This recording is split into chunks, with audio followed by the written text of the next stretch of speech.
T'as mal ici sur l'os, à l'intérieur ou à l'extérieur après avoir repris la course à pied, il est très probable que ce soit une périostite. Et bien je t'explique pour quelles raisons et comment on fait surtout pour résoudre ce problème-là. Mais d'abord un petit tour d'anatomie simple. Dis-toi que si t'as mal ici, là, à l'intérieur de l'os, c'est que le muscle qui fléchit le pouce, le long fléchisseur du pouce, en fait c'est lui qui a un problème. Et c'est lui qui va créer la périostite. Alors que si tu as mal à l'extérieur de l'os, c'est le tibial antérieur, le muscle qui fait ça, qui va créer un problème. Donc déjà, qu'est-ce que c'est la périostite? On a vu que c'est deux muscles différents, un qui plie, un qui tend, qui peut avoir des problèmes sur si c'est interne ou externe, mais en réalité, c'est la peau de l'os qui se décolle. Et oui, tu ne le savais pas, mais l'os a une peau, on appelle ça le périoste. Périoste, périostite, inflammation du périoste. Donc en réalité, c'est les muscles, soit celui-là, qui sont tout le temps trop tendus quand tu cours ou quand tu marches, ou bien quand tu te tiens debout, et ils vont simplement tirer en permanence sur là où ils s'accrochent, sur l'os, c'est-à-dire la peau de l'os, le périoste, et ils vont le décoller. Donc voilà, je t'expliquais comment on court et on marche et comment on se tient sans solliciter ces choses-là. Mais d'abord, un petit truc sur les trucs que moi j'aime pas. Un truc, c'est pas très français, mais on voit souvent du MTP, massage transversal profond. On va appuyer très très fort et on va appuyer et faire glisser. On va dire qu'il y a des espèces de boules et qu'on va essayer de chasser ces boules. Dis-toi que cette technique-là, moi je l'aime pas trop. Elle est très couramment utilisée pour enlever le sang qui est entre l'os et la peau de l'os. Périostite, inflammation. Donc en fait, tu as l'os qui est là et tu as la peau qui s'est décollée et tu as du liquide à l'intérieur. Évidemment, si on enlève le liquide, ça va pouvoir se coller et cicatriser. Donc, d'un point de vue intellectuel, faire masser, en fait, pousser très fort cette bulle d'eau, cette bulle de sang, a du sens. Mais il suffirait d'arrêter de faire de mauvaises contraintes et automatiquement ça va mieux.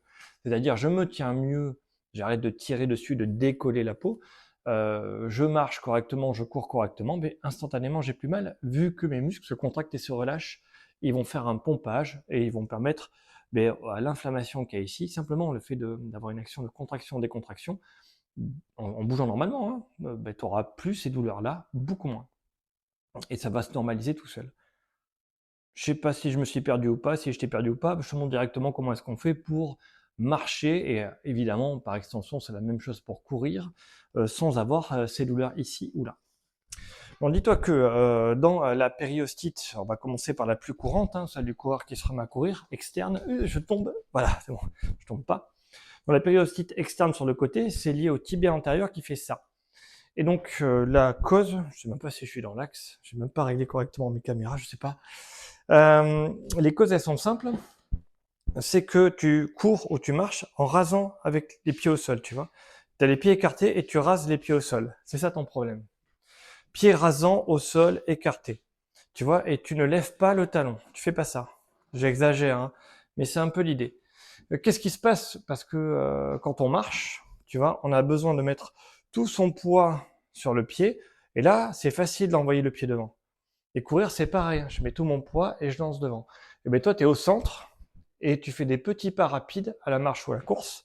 Et pour être capable de passer le pas, tu vois, je vais mettre tout mon poids et là, je peux passer mon pas dans un mouvement de fléau d'arme.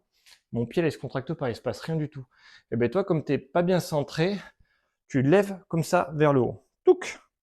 Et c'est ça, à force de lever vers le haut, qui va créer la périostite. Le fait d'être tout le temps en tension quand tu cours ou quand tu marches en levant la pointe de pied. Et ce sera pire, tu verras quand tu poses le talon, au moment où tu le poses là, tu lèves et tu poses, là tu prends une décharge, ça va pas du tout. C'est ça la périostite du tibial antérieur, la périostite externe. C'est simplement le fait de marcher, courir en faisant ça. Et il faut pas faire ça. Tu vois, mon pied il est complètement relâché là il pendouille. Et quand je cours, en fait, je le pose. Et pour le poser correctement, il faut vraiment que j'ai tout mon poids en équilibre là-dessus. Alors, c'est assez difficile de réfléchir à ça quand on marche ou quand on court. Il faut les marqueurs. Un marqueur, il est simple, c'est je pose le pied sur une ligne. Ça va t'obliger en fait à mettre ton poids de corps dessus. Tu ne vas pas être trop sur le côté, tu vas vraiment être équilibré dessus. Donc je pose le pied sur une ligne, comme si je marchais sur une poutre, et après je lève le talon. Donc poutre, talon, poutre, talon, poutre, talon. Tu vois, au début j'ai une marche un peu bizarre de canard, et après petit à petit, en m'adaptant, j'ai pas la place de te montrer, je vais être capable de faire ça. Donc il faut marcher sur une ligne, et penser à lever le talon. Je lève le talon, je marche sur une ligne. Voilà, maintenant je vais t'aborder la deuxième périostite, tu vas voir. Peut-être refilmer en plus court, parce qu'il y a beaucoup d'informations. J'aimerais bien que les gens suivent, parce que c'est important ça, quand tu cours et que tu aimes la course à pied. La deuxième chose, c'est donc on a dit la périostite interne ici, et elle est due au long fléchisseur du pouce. Dis-toi que à ce moment-là, ce qui se passe, c'est que tu vois, tu serres les doigts de pied comme ça quand tu cours, trop. Il n'y a pas de 100 000 raisons. Soit c'est parce que tu es trop tendu quand tu cours en montée, soit c'est parce que tu cours avec un sac à dos, ce qui te fait te pencher en avant et tu serres avec le devant de ton doigt de pied. Soit c'est parce que quand tu cours, tu es trop penché en avant, tu n'es pas assez droit. Voilà. Pour courir, il faut être penché un peu en avant. Tu verras qu'avec un sac à dos, tu vas encore plus. Et si tu es en montée, ça va encore plus. Et voilà. Mais il faut un juste intermédiaire. Donc ton défaut, ça va être de gripper en permanence comme ça et de contracter tout le temps. Et c'est ici que ça va te mettre l'intention. Et au moment où tu vas vouloir pousser, donc quand tu as le pied qui est derrière, quand tu vas vouloir prendre une impulsion, c'est avec le pied qui est derrière, c'est à ce moment-là où tu vas avoir mal. Périostite interne. C'est ça ton mécanisme de blessure. Donc le truc qu'il faut faire, c'est juste courir plus droit pour pas avoir à trop recruter les fléchisseurs de doigts de pied. Et donc, en courant plus droit, tu vas être capable de. Normalement, tu as la bonne technique, c'est juste que tu es trop penché en avant, tu as juste à corriger ça. Là où dans l'autre cas, la périostite, c'est un peu plus compliqué, parce qu'il faut courir avec la souplesse, tu vois, le corps. Quand on court, en fait, pour poser le pied devant, il va falloir la souplesse des épaules et des hanches. Il faut vraiment être capable d'y aller, quoi, pour poser. Et si tu n'as pas cette souplesse, tu seras cantonné à courir sur des rails, pieds écartés. Ça va pas bien se passer. Et si tu as mal au dos, tu vas courir penché en avant. Et tu auras sûrement une périostite interne, celle des longs fléchisseurs des doigts, du pouce. Voilà un peu les deux méthodes pour se faire mal et les deux techniques pour s'améliorer. Je vais quand même t'expliquer un truc en plus qui est assez important à savoir, c'est que le mollet, c'est la course à pied. Le mollet, c'est le machin qui est là, tu vois. Ça, c'est ça qui fait la course à pied. Donc tu vois, inutile de faire des squats, de travailler cette partie-là si tu veux vraiment courir. Tu te mets un sac à dos et tu sautes sur un pied pendant 1 heure en regardant la télé. C'est ce que fait mon frère quand il s'entraîne. Hein. Il court très très bien mon frère. Quand il n'a pas le temps de courir, il saute sur un pied avec un sac à dos. Très très bien, c'est-à-dire qu'il fait des courses de 170 km. Voilà. Et oui, après il change de pied. Donc, c'est long hein, la télévision. Enfin bon. Nous on va essayer de faire travailler ce mollet-là. Et c'est ça qui va te permettre en fait d'être capable de courir. Parce que pourquoi est-ce que les gens courent avec des petits pas rasant le sol? C'est parce qu'ils n'ont pas de mollets pour pousser, pour aller haut. Une course, elle doit être rapide. Elle doit être rapide avec de grands pas.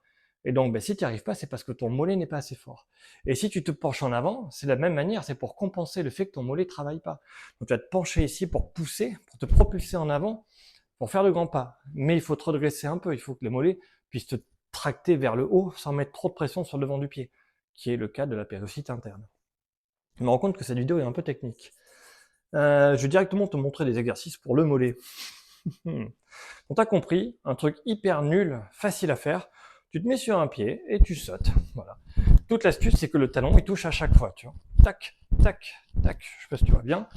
Et là, j'en fais plein, tu vois, en différents axes.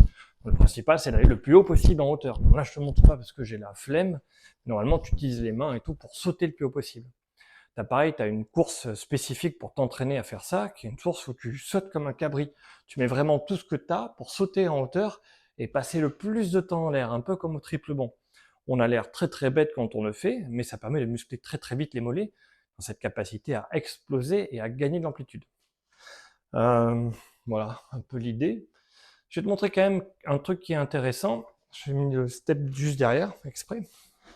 C'est que, hop là, si tu veux travailler tes mollets pour courir, il est tout à fait possible que le talon d'Achille, tu vois, tu te payes une tendinite derrière. Parce que ton mollet, ton muscle, il va s'adapter très vite, et après, derrière, ton talon, il va s'adapter en conséquence parce qu'il subit plus de traction. Mais le mollet, souvent, prend du volume rapidement et de la force rapidement. Et c'est en réaction que les tendons s'adaptent. Donc, comme ils s'adaptent en réaction, tu peux avoir des douleurs et il va falloir le faire travailler en excentrique. Je te montre ça de suite. Ici, hop là. Donc, t'es là, tu vois. Donc, l'idée, ça va être de descendre jusqu'en bas, mais sur un pied. Et en mettant tout ton poids là-dessus. Tu vois, je monte sur 2 pieds. Je décale, et là surtout je redescends jusqu'en bas. C'est ça l'exercice. Si tu veux, tu peux le faire comme ça, mais il faut vraiment que ton poids de corps soit au milieu. Tu vois, il faut pas que ton talon il parte à l'intérieur. Hein. Il faut vraiment monter dans l'axe. Je monte, je redescends, je monte, je redescends. Moi, je le fais sur 2 pieds avec mes patients. Monte, décale et redescends. Jusqu'en bas, le plus bas possible. Hein. Tac. Il faut vraiment mettre les petits coussinets là, ici là. Monte, décale, redescend. C'est la répétition de ces mouvements qui vont te permettre en fait d'augmenter la résistance, les contractions excentriques, la résistance du tendon. Voilà, ça c'est vachement important parce que course à pied, mollet fort, tendon fort excentrique. Mollet fort, capacité à se propulser en hauteur. Voilà un peu un tour de ce qu'est la périostite. Voilà, je remercie Anaïta de m'avoir posé la question, qui est une collègue, voilà. Et une collègue rééducatrice. Ça, j'ai montré ça. Je crois que j'ai tout montré. Hein. Ben, c'est à vous de faire maintenant. Je vais refilmer peut-être en plus court pour être sûr que vous avez bien les infos de chaque truc. En dissocier peut-être. Voilà, laissez-moi un message.